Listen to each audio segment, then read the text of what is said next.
बिस्मिल्लाहिर्रहमानिर्रहीम, अस्सलाम वालेकुम। आज हम स्टार्ट कर रहे हैं अपनी न्यूरो एनाटॉमी के लेक्चर। तो सबसे पहले जो है ना आपको मैं कुछ बेसिक चीज़ें बता दूं जो कि न्यूरो एनाटॉमी में हमें पता होनी चाहिए। तो सबसे पहले हम जब स्टार्ट करते हैं न्यूरो एनाटॉमी तो हम इसके लिए हमें बुक जो यूज़ करनी होगी वो मेरे पास स्नेल की बुक आ जाती है। अच्छा, अब न्यूरो एनाटॉमी में जब हमारे पास इंपॉर्टेंट चैप्टर आ जाते हैं ना, वो सबसे पहले हमारे पहले जो 3 स्नेल के चैप्टर हैं वो आपने रीड कर लेने, इतने इंपॉर्टेंट नहीं है।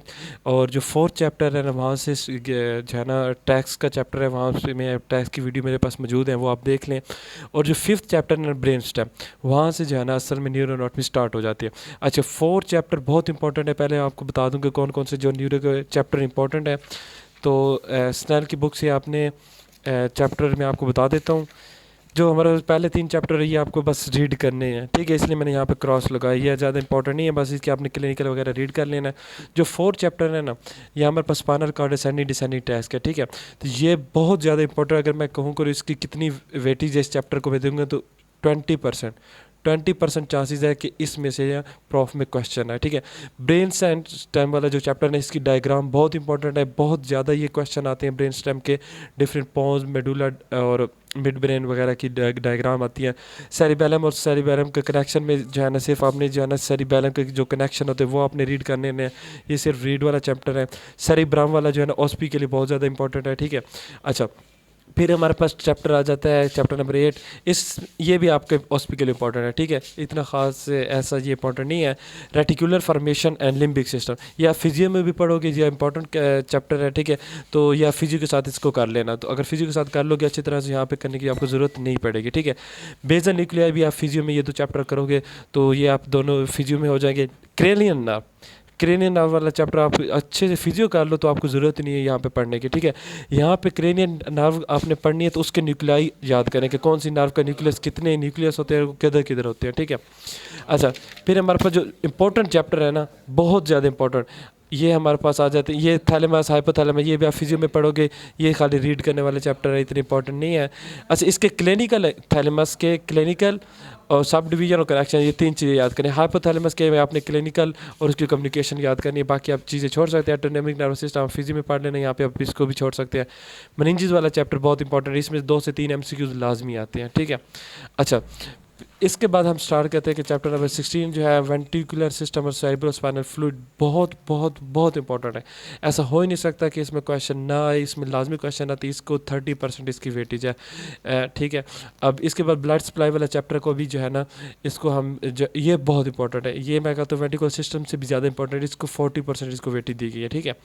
अच्छा, नर्वस सिस्टम डेवलपमेंट, ये एमबी को क्वेश्चन है, ये मैंने इस वीडियो में आपको बता दी कि कौन से चैप्टर में ना क्या क्या क्या इंपॉर्टेंट है, ठीक है। अब मज़ीद हम जो है ना देख लेते हैं, नेक्स्ट वीडियो हम स्टार्ट करते हैं। ये हमारी वीडियो में जो था ना, सिंपली मैंने आपको बताया कि न्यूरो एनाटॉमी क्या होती है, द स्टडी ऑफ ब्रेन, ठीक है। और जिसमें आपने बेसिक जो बातें होती हैं मैं आपको बता देता हूँ कि इसमें क्या क्या आपको पता होना चाहिए कि what is the nuclei, nuclei हमारे पास क्या होते हैं, व्हाट इज़ गैंग्लिया, गैंग्लिया हमारे पास क्या होते हैं, ठीक है। न्यूक्लियाई हो गया हमारे पास, गैंग्लिया हो गया, फिर हमारे पास आ जाते हैं ट्रैक्स, ट्रैक्स क्या होते हैं, ठीक है, ये आ जाते हैं। फिर हमारे पास ट्रैक्स के बाद हमारे पास चीज़ जो आ जाती है वो हमारे पास आ जाती है व्हाट इज़ द नर्व, ठीक है, नर्व क्या होती है, ठीक है। अब इन चीज़ों को आपने कैसे याद किया, आपके पास न्यूरॉन का स्ट्रक्चर आपने पढ़ा हुआ है कि न्यूरॉन कैसे होता है। अगर मैं न्यूरॉन का स्ट्रक्चर बनाऊँ तो आप कह सकते हैं कि इस तरह का न्यूरॉन होता है, यहाँ पे एक्सोन होता है, ठीक है, यहाँ पे इसके डेंड्राइट होते हैं, ठीक है, ये इसकी सेल बॉडी होती है। अच्छा, एक्सोन के ऊपर क्या होती है, मालन शीत होती है इस तरह। अच्छा, ये हो गया नॉर्मल न्यूरॉन का स्ट्रक्चर। अगर तो न्यूरॉन के जो है ना डेंड्राइट वगैरह, ये जो डेंड्राइट इनकी कलेक्शन और एक्सोन की कलेक्शन, अगर तो एक्सोन की कलेक्शन हमारे पास होती है डिफरेंट एक्सोन, एक यहाँ पे न्यूरॉन पड़ा है, ठीक है, उसकी ये पे हमारे पास क्या है डेंड्राइट वगैरह, ये आपस में यहाँ पे मिलेंगे तो ये एक आगे रास्ता इकट्ठा चलेगा, एक यहाँ पे न्यूरॉन पड़ा है, ठीक है, इनका आगे रास्ता एक्सोन के इकट्ठा है। ये जो रास्ता इकट्ठा आगे जा रहा होता है ना, अगर तो ये सीएनएस में है, सीएनएस में डिफरेंट एक्सोन आपस में मिल गए हैं, तो उस चीज़ को हम क्या कहते हैं, टैक्स कहते हैं। क्या कहते हैं, टैक्स कहते हैं। ठीक है। अच्छा, अगर तो सी एन एस के आउटसाइड है, सी एन एस के हमारे पास क्या है, आउटसाइड, इसी तरह एक्सोन आपस में कलेक्ट हो गया, collection of axon outside the C N S, ठीक है। अगर तो ये सी एन एस की क्या है, आउटसाइड है, तो उसी चीज़ को हम कलेक्शन ऑफ न्यूरॉन, जो ये हमारे पास आ गए हैं कलेक्शन ऑफ एक्सोन, उसको हम क्या कहेंगे उस वक्त हम उसको टैक्स नहीं कहेंगे, बल्कि उस वक्त हम उसको क्या कहेंगे, नर्व फाइबर कहेंगे। क्या कहेंगे, नर्व फाइबर, ठीक है। तो हमारे पास टैक्स हो गए, नर्व की आपको समझ आ गई क्या होती है। अब न्यूक्लियाई और गैंग्लिया में क्या डिफरेंस है। अब देखो, कलेक्शन ऑफ सेल बॉडीज़, अगर सेल बॉडीज़ की कलेक्शन है सी एन एस में, सेल बॉडीज़ की कलेक्शन है सी एन एस में, तो उसको हम कहते हैं nuclei. Nuclei is a collection of cell body in the CNS. अगर ये सीएनएस के बाहर कहीं पे कलेक्शन ऑफ न्यूरॉन की, क्योंकि हमें पता है कि सीएनएस में भी न्यूरॉन होते हैं, सीएनएस के बाहर भी होते हैं पेरिफेरल न्यूरॉन, तो अगर तो पेरिफेरल न्यूरॉन की बात करते हैं, आउटसाइड द सीएनएस पेरिफेरल होते हैं, ठीक है। तो इसी चीज़ को हम कलेक्शन ऑफ सेल बॉडीज़ को क्या कहते हैं, गैंग्लिया कहते हैं, ठीक है। लेकिन यहाँ पे क्वेश्चन आपको समझना है, तो ये वो क्वेश्चन क्या है कि basal ganglia collection of cell bodies है in the base of brain, ठीक है। लेकिन उसको हम न्यूक्लियाई नहीं कहते, उसको बेजल गैंग्लिया कहते हैं। क्यों कहते हैं, ये आपने सर्च करके जाना, मुझे कमेंट में ये इसका आंसर लिखना, ठीक है। अच्छा, ये चीज़ें आपको समझ आ गई। फिर हमारे पास आ जाते हैं डिफरेंट चीज़ें, कि हमारे पास टेस्ट की बात करें तो हमारे पास दो तरह के ट्रैक्स आ जाते हैं। एक हमारे पास जो है आ जाता है असेंडिंग ट्रैक्स आ जाते हैं। एक हमारे पास जो है ना डिसेंडिंग टैक्स आ जाते हैं। क्या आते हैं, डिसेंडिंग टैक्स आ जाते हैं। अब असेंडिंग टैक्स और डिसेंडिंग टैक्स हमारे पास क्या होते हैं। असेंडिंग जो टैक्स होता है ना, ये देखो, ये अगर मैं आपको यहाँ से थोड़ा सा स्ट्रक्चर बना के दिखा देता हूँ। ये हमारे पास ब्रेन है, ये ठीक है, ये सेरिब्रम मैंने बनाया, ये मिड ब्रेन, पोन्स, थोड़ा सा पोन्स मतलब बाहर की तरफ निकला होता है, जिस तरह प्रेग्नेंट वोमेन का बैली होती है, इसलिए उसको पोन्स कहते हैं, ठीक है। और फिर मेडुला आ गया, ठीक है। अच्छा, ये जो होती है ना तीन चीज़ें, मिड ब्रेन, पोन्स और मेडुला, इन तीनों के पीछे इस तरह करके ना सेरिबेलम पड़ा होता है। सेरिबेलम इन तीनों को इस तरह पोस्टीरियरली ना सराउंड किया होता है, ठीक है। तो इसको मैं इस तरह करके थोड़ा बना देता हूँ कि इसके पीछे क्या पड़ा है, सेरिबेलम पड़ा है, ठीक है। अच्छा, ये स्पाइनल कॉर्ड आ रही है।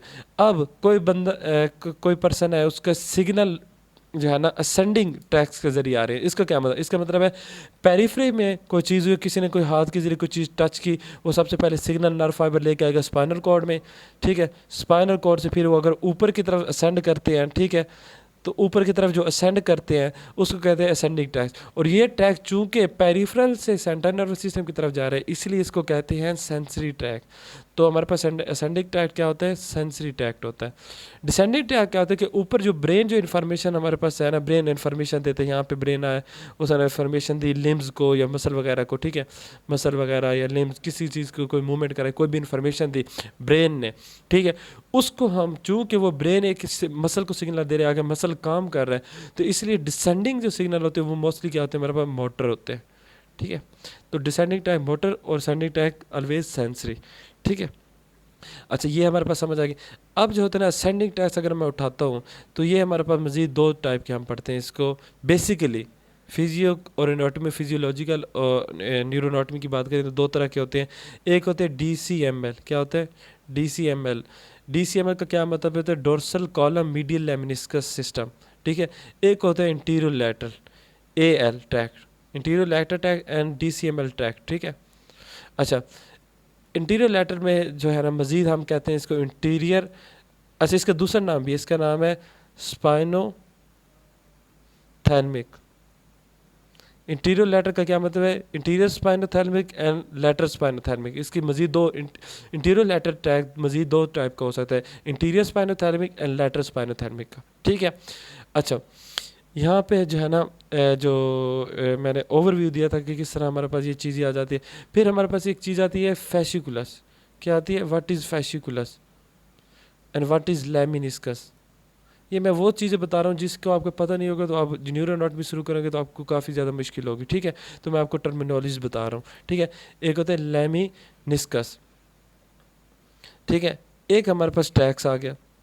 अच्छा, ये ट्रैक जो होते हैं ना, ये अब हमारे पास जो है ना, इसको समझ मैंने आपको समझा दी कि क्या होता है collection of the nerve fibre, जो होती है कलेक्शन होती है एक्सोन की इन द CNS, उसको हम टेस्ट कहते हैं। अब अगर मैं कहता हूँ ना ये स्पाइनल कॉर्ड की बात करते हैं, ये हमारे पास देखें, अगर हम कहते हैं कि ये हमारे पास क्या है, नर्व फाइबर जा रही हैं, डिफरेंट नर्व फाइबर है, ठीक है। नर्व फाइबर जिस रास्ते से जाते हैं ना, जिस रास्ते से, ये तो नर्व फाइबर की कलेक्शन, अगर मैं कहता हूँ ये हमारे पास एक्सॉन की कलेक्शन है, तो हम इसको क्या कहते हैं, ये ट्रैक्ट है। और ये ट्रैक्ट जो स्पाइनल कॉर्ड में इस तरह मूव करता है, स्पाइनल कॉर्ड के एक सेगमेंट के अंदर मूव करता है, उस सेगमेंट को हम क्या कहते हैं, फैसिकुलस कहते हैं। असल में होता क्या है कि हमारे पास जो स्पाइनल कॉर्ड होती है ना, वो इस तरह से होती है, गोल होती है ना स्पाइनल कॉर्ड। अगर ये ऐसे पड़ी स्पाइनल कॉर्ड, मैंने इसको यहाँ से कट कर दिया, इसको मैंने ना यहाँ से तोड़ दिया, और यहाँ से मैं इसको ना ऐसे करके देख रहा हूँ, ठीक है, तो मुझे इस तरह गुलाई में नज़र आएगी। ये देखो, इसको मैं ऐसे ड्रा कर देता हूँ, तो इसके ना एक सेंट्रल पार्ट होता है, उसमें ना एक बटरफ्लाई शेप होता है सेंट्रल, ठीक है। बटरफ्लाई शेप हो गया, वो बटरफ्लाई शेप इसका क्या होता है, ग्रे मैटर होता है, ठीक है। और बाहर जो होता है ना, इसका सारा वाइट मैटर होता है, ठीक है। अब वाइट मैटर जो होता है ना, वाइट मैटर को हम कहते हैं फैसिकुलस। क्या कहते हैं, फैसिकुलस। जो स्पाइनल कॉर्ड का वाइट मैटर होता है, जहाँ से ट्रैक्ट्स ने गुजरना होता है, उस जगह के स्पाइनल कॉर्ड का पार्ट जहाँ से ट्रैक्स गुजरता है और वाइट कलर का होता है, वाइट मैटर का पार्ट होता है, उसको हम कहते हैं फैसिकुलस, ठीक है। अब समझ आ गई फैसिकुलस क्या होता है, ट्रैक्स की आपको पहले समझ आ गई थी, ठीक है। यही फैसिकुलस जो है ना, जब मेडुला में जाता है, वहाँ पे ना एक शीट सी बना देते हैं, जिसको हम लेमनिस्कस कहते हैं। ये मैं आपको बाद में बताऊंगा, जब मैं स्पेसिफिकली आपको टैक्स पढ़ा रहा हूँ, ठीक है। तो टर्मिनोलॉजी समझाने का मकसद ये था कि आपको जब मैं मज़ीद डीप चीज़ें समझाऊंगा तो आपको वहाँ पे मुश्किल नहीं होगी, ठीक है। अच्छा, यहाँ पे वाइट एंड ग्रे मैटर का जिक्र आया, तो आपको बता देता हूँ वाइट मैटर क्या होता है, ग्रे मैटर क्या होता है हमारे पास। वाइट मैटर वो होता है, वाइट मैटर आपको खुद समझ आ गया होता, आगे होगा कि वाइट मैटर क्या होता है, जहाँ हमारे पास क्या होते हैं, टैक्स मौजूद होते हैं। वाइट मैटर में हमारे पास क्या होता है, टैक्स मौजूद होती है, या आप कह सकते हो कि यहाँ पे एक्सॉन मौजूद होते हैं। क्या मौजूद होते हैं, एक्सॉन मौजूद होते हैं, डेंड्राइट वगैरह। और दूसरे जो ग्रे मैटर होते हैं ना, ग्रे मैटर, ये वाला बटरफ्लाई शिप, ये हमारे पास क्या होता है, ग्रे मैटर में हमारे पास क्या होते हैं, न्यूक्लियाई होते हैं, या सेल बॉडीज़ आप कह सकते हो। सेल बॉडीज़ मैंने पहले बता दिया कि ना, सेल बॉडीज़ की कलेक्शन इन द सीएनएस को हम न्यूक्लियाई कहते हैं। आउटसाइड द सीएनएस जब सेल बॉडीज़ मिली होती हैं तो उसको गैंग्लिया कहते हैं। तो बेसिक टर्मिनोलॉजी आपको पता होना चाहिए। तो हमारे पास जो होते हैं ना, यहाँ पे जो ग्रे मैटर होते हैं उसमें न्यूक्लियाई और सेल बॉडीज़ होती हैं, और वाइट मैटर में हमारे पास टैक्स होते हैं। अब यहाँ पे एक क्वेश्चन आ सकता है कि why this is called white matter. आपने पढ़ा था ना, एक्सॉन होते हैं, उसके ऊपर माइलिन शीट होती है, पढ़ा है ना। तो माइलिन शीट कैसे होती है, वाइट कलर की होती है। तो चूंकि काफ़ी ज़्यादा एक्सॉन पड़े होते हैं, तो काफ़ी ज़्यादा माइलिन शीट होगी, क्योंकि हमने पढ़ा हो कि टैक्स क्या होते हैं, tracts is the collection of axon, ठीक है, इन द सीएनएस। तो काफ़ी ज़्यादा जब एक्सॉन होंगे तो उनके वाइट वाइट माइलिन शीट भी आपको काफ़ी नज़र आएगी, जिसकी वजह से उसके पेरेंट्स जो होती है ना, वाइटिश होती है, सही है। अच्छा, यहाँ तक हमारे पास होगी।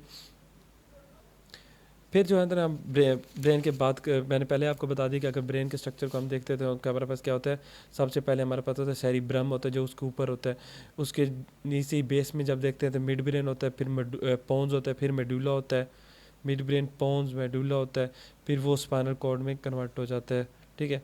और इस सेरिबेलम इसके पीछे इस तरह इनको घेरे होते हैं। ये मैंने पहले पीछे आपको यहाँ आपको बता दिया था, ठीक है, जब ये मैं पढ़ा रहा था, ठीक है। तो ये चीज़ें मैं आपको क्यों बता रहा हूँ, ताकि आपको समझ हो कि कैसे इनका स्ट्रक्चर होता है। मज़ीद इन चीज़ को अगर आपने वीडियोज़ देखनी है तो मेरी एक वीडियो यहाँ पर मौजूद है इसी चैनल पर, आप उसको सर्च कर सकते हैं, न्यूरोनॉटमी, न्यूरोनॉटमी ओस्पी की वीडियो, ठीक है। वो आपने अगर न्यूरोनॉटमी की ओस्पी की वीडियो नहीं देखी तो आपको न्यूरोनॉटमी समझ नहीं आएगी। ये मैं आपको कह रहा हूँ, लाजमी इस चीज़ को आपने याद रखने के पहले ओस्पी की वीडियो देख लें, और ये जो है ना इंट्रोडक्शन की वीडियो देख लें, ठीक है। तो आपको सारी चीज़ें क्लियर हो जाएंगी, ठीक है। अच्छा, ये जो होता है ना, मिड ब्रेन, पोन्स और मेडुला, इन तीनों को जब हम मिलाते हैं ना, मिड ब्रेन, पोन और मेडुला, इन तीनों को एज ए कलेक्टिव हम कहते हैं ब्रेन स्टेम। क्या कहते हैं, ब्रेन स्टेम कहते हैं, ठीक है। अच्छा, यहाँ से मैं आपको एक मज़ीद बात बताता हूँ। एक चीज़ रहेगी, हमारे पास कितनी क्रेनियल नर्व होती है, हमारे पास क्रेनियल नर्व कितनी होती है, हमारे पास 11 क्रेनियल नर्व होती है, सॉरी 12 जो होती है ना, हमारे पास क्रेनियल नर्व होती हैं। अब 12 क्रेनियल नर्व जो होती हैं, इसको मैं आप नेक्स्ट वीडियो में बताऊंगा कि ये कौन सी नर्व जो होती है, कहाँ पे मौजूद होती है। क्रेनियल नर्व का मैं अलग 13 मिनट की वीडियो होगी, तो इसका अलग मैं जो है ना वीडियो बना दूंगा। यहाँ तक आपको जो मैंने बेसिक इंट्रो दिया कि कैसे न्यूरोनॉटमी को करना है, और क्या टर्मिनोलॉजी इस्तेमाल होती हैं, और ब्रेन का स्ट्रक्चर वगैरह क्या है, ठीक है। तो ये एक गाइडेंस के लिए थी। नेक्स्ट हम प्रॉपरली स्टार्ट करते हैं अपने टॉपिक के साथ। Thank you.